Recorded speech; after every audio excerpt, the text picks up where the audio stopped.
जिसके पास न विद्या है, न कोई गुण है, न धन है और न कोई सहारा देने वाला है, वो जिसकी तरफ देखता है सब ठोकर मार देते हैं। हर जगह धक्का, कोई सहारा देने वाला नहीं, उसके पास कुछ नहीं। कोई अगर उसकी तरफ से निकलना चाहो तो हटकर दूर खड़ा हो जाएगा, कहीं कुछ मांग न ले, कहीं कुछ कह न दे। ऐसा बहुत ध्यान से सुनोगे तो आनंद आ जाएगा। अब तुम्हारा सुधार होना प्रभु की जिम्मेवारी है, तुम्हारा अब कर्तव्य नहीं रह गया अपना सुधार करना। तभी तो आश्चर्य होता है कि कल तक तो ये ऐसा, आज ये ऐसा कैसे हो सकता है, कल हमने देखा ऐसा और आज ये कैसे ऐसा। अरे वो एक क्षण में, ये बहुत बढ़िया बात है। भगवान कृपा करे और हमें हर जगह से ठोकर मिले। ये बात विषयी पुरुष की समझ में नहीं आएगी। कोई हमें आदर न दे, कोई हमें अपना कहने वाला न हो, तो हमारा मन भाग पड़ेगा गोविंद की तरफ, क्योंकि ये बिना सहारा लिए चल नहीं सकता। हृदय का एक विषय है, वो किसी न किसी का सहारा लेके ही चलता है। किसी व्यसन का, किसी व्यक्ति का, किसी भोग का, किसी न किसी को देख लो आप हृदय से। बस इसके यही सहारे काटने हैं, काटने हैं। और पूर्ण ये सब सहारे एक जगह पूर्ण हो जाए, भगवान का सहारा, लाडली जी का सहारा। जिसके पास न विद्या है, न कोई गुण है, न धन है और न कोई सहारा देने वाला है, वो जिसकी तरफ देखता है सब ठोकर मार देते हैं। सबने जिसको त्याग दिया है, अगर वो कहीं संत कृपा से भगवान की शरण में आ जाए, ऐसा प्रभु की शरण ले ले, प्रसिद्ध गुण माश्रित सुजना, भगवान उसमें जो सुजन महात्मा जन है, उनमें जो गुण होते हैं वो सब भर देते हैं उस शरणागत में। दिव्यता आ जाती है और विश्व विख्यात उसे कर देते हैं। ये भगवान का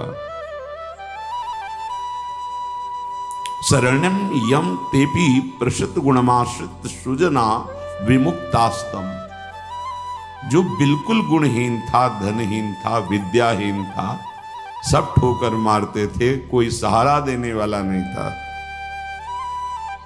ये सब इस मानो ये हमारे ही जीवन की बात कही जा रही है। हम सब अगर आप भ्रम से मान रहे हैं कि आपने कुछ, अपने तो इस जीवन जो लिखा है वही जीवन था, कुछ किसी योग्य नहीं, तो क्या कह रहे हैं?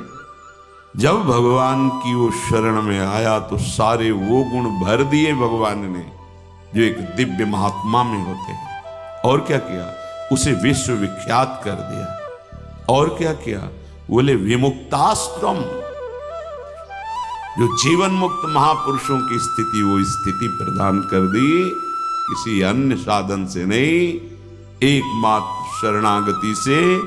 ऐसे हैं हमारे भगवान श्री कृष्ण। मैं प्रणाम करता हूं। वंदे यदुपति मोहम कृष्ण ममलम। निर्मल बना करके जीवन मुक्त परमहंसों की स्थिति प्रदान कर भगवान को देने में कोई दुर्लभ बात है क्या? शरणागति। हे मत भटको इधर उधर। शरणागति बहुत जोर का विषय है, ये समझना है। भगवान कहते हैं क्या करना है, क्या नहीं करना है, अब तुम्हारे ऊपर ये भार नहीं रहा। बहुत ध्यान से सुनोगे तो आनंद आ जाएगा। तुम्हें ये बात कोई समझाएगा भी तो नहीं समझ में आएगी कि अब तुम्हारा कल्याण नहीं होने वाला। अरे ऐसा ऐसा करे तब जीवन मुक्त होता है। आपको विश्वास नहीं मानना, यहां बात सुनो और उसको बैठा लो।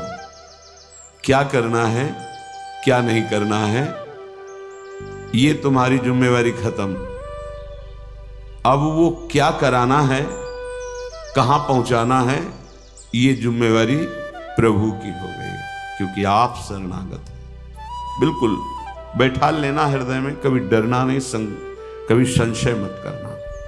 बहुत सुंदर मनन की हुई बात कह रहे हैं। स्वयं भगवान की शरणागत हो जाना संपूर्ण साधनों का फल है, सार है। बस शरणागति को समझना, आगे पूरे विवरण में आएगा, विस्तृत रूप से है कि क्या शरणागति का स्वरूप है। शरणागत हो जाना प्रभु के संपूर्ण साधनों का फल है, सार है। जैसे भक्ति के 9 विशेष स्वरूप हैं, श्रवणम, कीर्तनम, स्मरणम, विष्णुपाद सेवनम, अर्चनम, वंदनम, दास्यम, सख्य। पर ये जो 9वां है ये अष्ट भक्ति का फल है, आत्मसमर्पण, आत्मनिवेदन, आत्मसमर्पण, अपने आप को प्रभु के हवाले कर देना, अंदर से, हृदय से। आप देखो ये ऐसा वो परिस्थिति पैदा कर देते हैं या ऐसा ज्ञान दे देते हैं, दोनों बातें। पूर्ण समर्पण तभी होता है जब अशरण हो जाता है, हर जगह धक्का, कोई सहारा देने वाला नहीं, उसके पास कुछ नहीं, कोई अगर उसकी तरफ से निकलना चाहो तो हटकर दूर खड़ा हो जाएगा, कहीं कुछ मांग न ले, कहीं कुछ कह न दे, ऐसा तिरस्कृत, उसे विश्ववंदनी बना देते भगवान।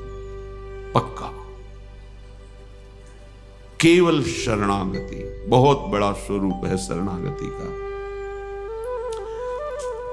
ये संपूर्ण साधनों का सार है। शरणागत भक्त को अपने कल्याण के लिए कुछ भी करना शेष नहीं रहता। सुनते जाना, जैसे पतिव्रता शरीर श्रृंगार करती है पति के लिए, पूरे ग्रह की टहल करती है पति सुख के लिए, उसकी एक एक चेष्टा केवल अपने पति के लिए होती है। यहां तक कि वो पूरे कुटुंब का, वो पुत्र पुत्री सबका पालन पोषण केवल पति प्रसन्नता के लिए करती है। ठीक बस ऐसे ही शरणागत का स्वभाव बन जाता है। उसकी शरीर की सारी चेष्टाएं प्रभु को समर्पित, सारी इंद्रियों की चेष्टाएं प्रभु को वो शरणागत है। तभी सेवक जी महाराज कह रहे हैं, हरिवंश पतिव्रत है जिनके, सुख संपत्ति दंपति जो तिनके।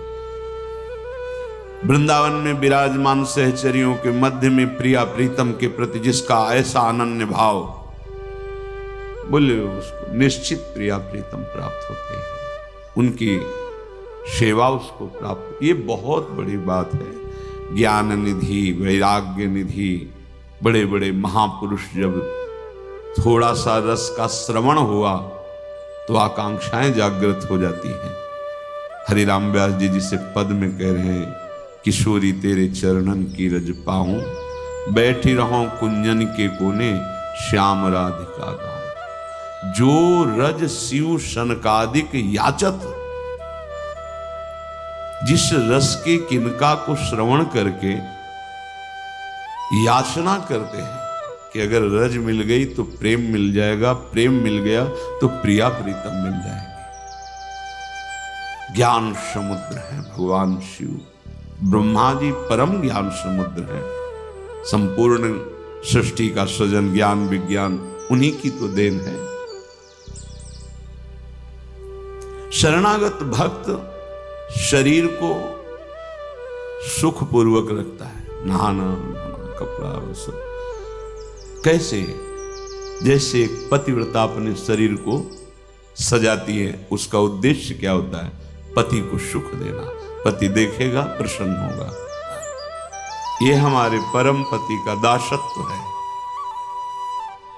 गर्व से जैसे वो मांग भरती है, मंगल सूत्र धारण करती है, ऐसे ये तुलसी जी, ये हमारा मंगल सूत्र है हमारे प्रीतम परम पति के लिए।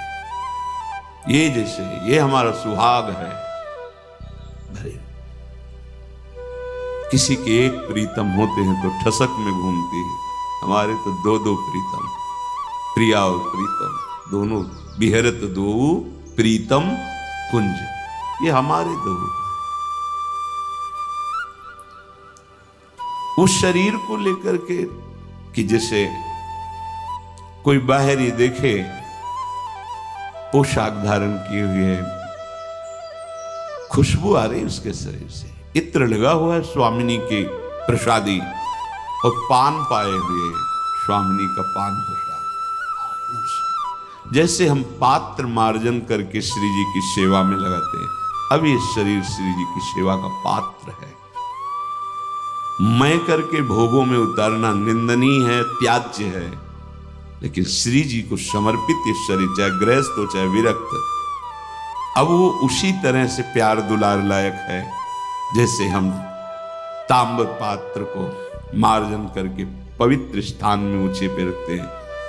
क्यों? क्योंकि ये श्री जी की सेवा में आएगा, तो ये श्री जी की सेवा पात्र हो गया। शरणागत का चिंतन कैसा होता है?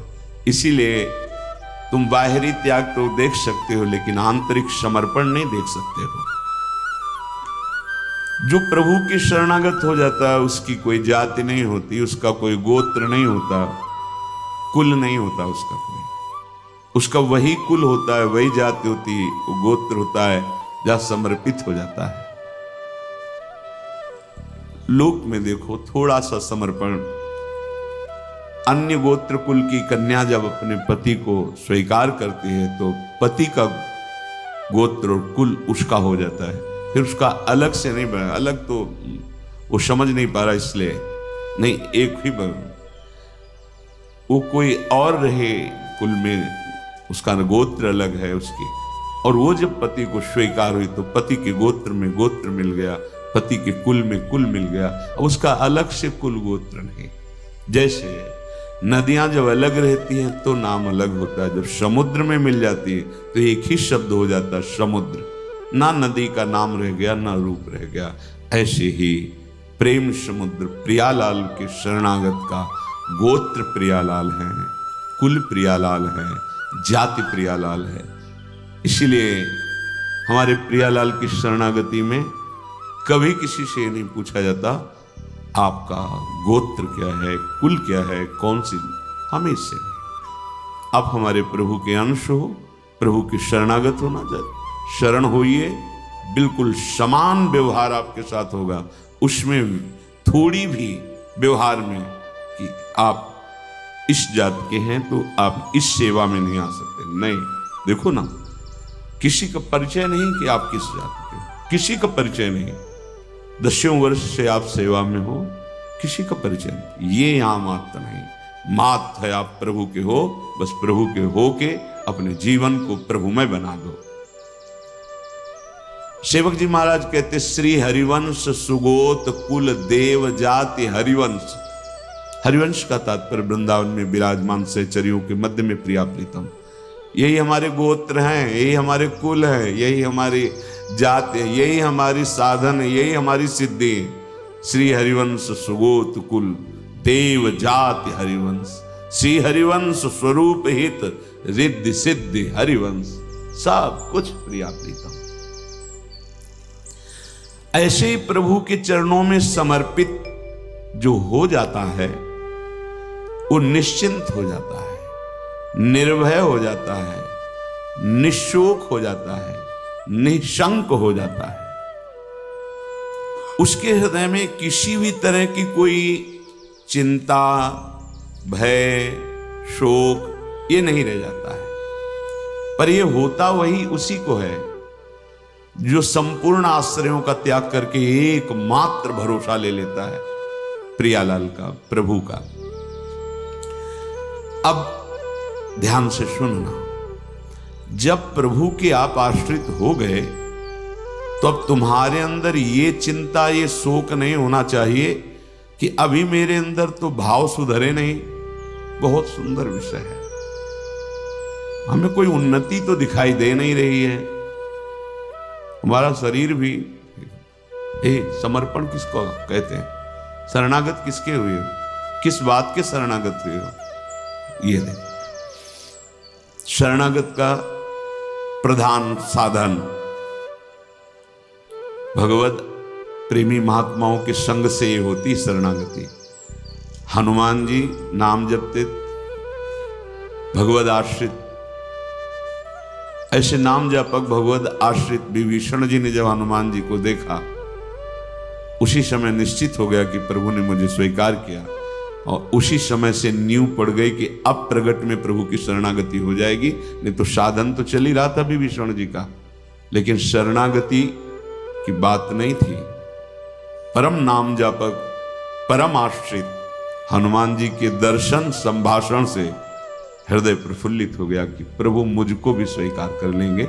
अंततो गत्वा विभीषण की शरणागति पुष्ट हुई, भगवान स्वयं स्वीकार किए। शरणागति होती ही संत कृपा से है। अगर महापुरुषों का संग न मिले तो यहां तक पहुंच ही नहीं हो पाएगी, विविध साधनों के जाल में फंसे रहोगे। बहुत ध्यान देने की, हम लोग यही परेशान होते रहते हैं, हमारे भाव नहीं बढ़े, हमारी वृत्तियां नहीं सुधरी। भगवद आश्रित हो, नाम जब चल रहा है ये पकड़ना है तुम्हें, यही शरणागति का स्वरूप है। आश्रित है और नाम जप। अब हमारे भाव बढ़े ना बढ़े, वृत्तियां ठीक हो ना ठीक हो, ये हमारा विषय नहीं है। बहुत महापुरुषों के वचन और ये हृदय की बात कह रहा हूं। जब साधना के समय कहते तो हम यही कहते कि हम तो अब अपने हृदय की बताएं, बस हम इतना ही साधन अब जानते हैं, जब दाम में छोटी कुटिया। महाराज जी इसका मतलब मैं नहीं समझ पा रहा, करते तो हम लोग भी ऐसे हैं, पर मतलब कुछ फर्क तो, मतलब इसका मतलब क्या? हम कहा देखो मतलब तो नहीं समझा सकते, पर इतना कह सकते हैं कि जबान से अगर कुछ निकला तो श्री जी, शरीर से कुछ हुआ तो श्री जी की इच्छा। अब न इच्छा रह गई है और न मैं रह गया है, वो सब समर्पित हो गया है। अब कैसे कब कहाँ हुआ पता नहीं चला। जैसे तुम्हारे किशोर अवस्था में मुझ किस तारीख को निकली पता चला? मूछ भैया 9:10 में मूछ निकली थी, अमुक तिथि तारीख पता नहीं। और आपे की तो निकली, क्यों नहीं पता? ऐसे आपे की तो शरणागति कब और कैसे हो गई पता नहीं चला, निहाल हो गए। सच्ची कहते जो दहाड़ते हैं ना, ये शरणागति है। शरणागति, सिर्फ शरणागति, मेरी लाडली की शरणागति। कभी कभी जब आसन पे बैठे होते ये कभी कभी आते थे, महीने 2 महीने भाई पर, सुनो सुनो बहुत हम तुम्हें सार की बात मुरारी बता रहे हैं, बस बस शरणागति, आश्रित हो जाओ। लाखों बार के लेके यही सब, आश्रित हो जाओ, भगवद आश्रित हो जाओ, सब संभाल लेंगे, सब वो ठीक कर दे। ये ऐसा संग का रंग चढ़ता है, सब छोड़ के शरणागति। शरणागति अंदर से है, उसके कठोर व्यवहार करके भी देखा कोई फर्क नहीं, शरणागति पे कोई फर्क। जब जैसे अब तो महाराज जी आपके ऊपर नाराज है, इससे हमें भ्रम में नहीं डाल सकते। हमारे जो कहेंगे जैसे कहेंगे तो सब छोड़ो इधर, या नहीं प्रेस, ऐसे नहीं, वैसे वैसे वैसे। शरणागति को समझ जाए तो फिर कोई भय नहीं रहता। अब हमारी जिम्मेवारी कि हमारा मन कहाँ जा रहा है, हमारी चित्तवृत्ति कहाँ जा रही, हमारी स्थिति क्या है। आप देखो प्रभु, आप देखो, आपका सब है। मस्ती ना आ जाए उसी क्षण मस्ती आ जाएगी। आप ध्यान से देखना, यदि तुमने संपूर्ण आश्रयों का त्याग करके, तो ये संपूर्ण आश्रयों का त्याग होता ही है केवल संत से। पढ़ने लिखने से नहीं होता। अपने आप जो शरणागति का स्वरूप आएगा वो संत संग, सर्व संगोपहो ही माम, समस्त संगों के त्याग कराने की सामर्थ्य सिर्फ सत्संग में है, सिर्फ सत्संग में। बिना संत महापुरुषों के ये शरणागति नहीं होती। पर ऐसे संत भगवान की कृपा से मिलते हैं जिनका एक भरोसा, एक बल, एक आस विश्वास केवल प्रभु से है। बहुत मुश्किल को एक पाव भगत जी में मोरी, ऐसी शरणागति किसी किसी के हृदय में प्रकाशित होती है। जिसने संपूर्ण आश्रय सहारों का त्याग करके केवल प्रभु का आश्रय ले लिया, अब उसको ये चिंता नहीं करनी कि हमारे भाव, हमारी वृत्तियां, हमारे आचरणों में तो कोई फर्क पड़ा नहीं, सुधार हुआ नहीं, भगवत प्रेम, भगवत दर्शन ये सब कुछ तो हो ही नहीं रहा। हमें लगता है कि भगवान ने स्वीकार नहीं किया क्या? मेरी अयोग्यता नहीं गई, मेरा अनाधिकारिता, निर्बलता, ये सब वैसे की वैसे ही है। तो यदि तुम्हारे अंदर इनकी चिंता है और भय है तो वास्तविक तुम शरणागत नहीं हुए। तुम्हें कोई चिंता इनकी नहीं करनी, कोई भय नहीं करना, कारण कि तुम प्रभु के अनन्य शरणागत हो गए हो। बड़ी मस्ती का विषय। कमी है तो वो प्रभु की है, तुम्हारी नहीं। यही तो ठसक होती है, यही ठसक होती है। अब सुधार करना तुम्हारा काम नहीं और सुधार भी नहीं सकते, पक्का बात है। करोड़ों कल्प तक हम सुधारते रहे, नहीं, सच्ची बात है। बहुत प्रबल भगवान की माया, एक क्षण में कहां से कहां चित्त वृत्ति, कहां से कहां पहुंच जाता है मन। लेकिन ये जब सुधारते हैं तो तुमसे सच्ची कहते हैं, ऐसी स्थिति प्रदान करते हैं, रुचि शब्द का ही लय हो जाता है। कहीं कोई रुचि नहीं, कहीं कोई, यहां से लेकर ब्रह्मलोक तक कोई रुचि नहीं। वो अपनी सामर्थ्य नहीं होती, इनकी सामर्थ्य। ये देते हैं, स्थिति देते हैं। तभी तो आश्चर्य होता है कि कल तक तो ये ऐसा, आज ये ऐसा कैसे हो सकता है? कल हमने देखा ऐसा, और आज ये कैसे ऐसा? अरे वो एक क्षण में, बस यही शरणागति का। तभी समाज को, व्यवहारी लोगों को विश्वास नहीं होता। ऐसा भी हो सकता है क्या? बड़े बड़े महापुरुष जैसे नरसिंह मेहता, इन सबको ऐसा कैसे हो सकता है? ऐसा कैसे हो सकता है? ये पता नहीं कि वो शरण में किसकी हुई है। कर तुम, जो हो सकता है वो भी हो ही जाएगा। अकर तुम, जो नहीं हो सकता वो भी हो जाएगा। जो बिल्कुल नहीं हो सकता वो भी हो जाएगा। जैसे सुई के जहां धागा डाला जाता है छेद में, बड़ी मुश्किल से धागा जाता है, वहां से अनंत ब्रह्मांड पार कर दें, उनको कहते हैं भगवान। कर्तुम अकर्तुम अन्यथा कर्तुम सर्व समर्था सा ईश्वरा।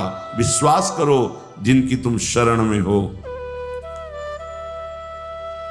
अब तुम्हारा सुधार होना प्रभु की जिम्मेवारी है। तुम्हारा अब कर्तव्य नहीं रह गया अपना सुधार करना। ये बहुत एकांतिक विषय है। इसीलिए अर्जुन से कहा था कि बहुत ही गुह्यतम बात मैं कह रहा हूं, क्योंकि तुम मेरे प्रिय हो। सर्वधर्मान परित्यज्य माम एकम शरणम व्रज अहम त्वाम सर्व पापेभ्यो मोक्षयिष्यामि मा शुचा। बहुत प्रिय बात, और कहती बहुत गुह्यतम है। और बताया कि जो सठ स्वभाव वाले हैं, दुष्ट स्वभाव वाले हैं, अश्रद्धालु, ऐसे लोगों को कभी सुनाना नहीं ये बात। ये बड़ा गूढ़ विषय, बड़ा गूढ़ विषय है। तेरी कमी अब मेरी कमी है। अब ये हृदय बहिर्मुख है, इसलिए आपको समझ में नहीं आ रहा कितनी बड़ी बात है। अब शरणागत की कमी शरणागत की नहीं है, कहने तेरी कमी मेरी कमी है। अब उस कमी को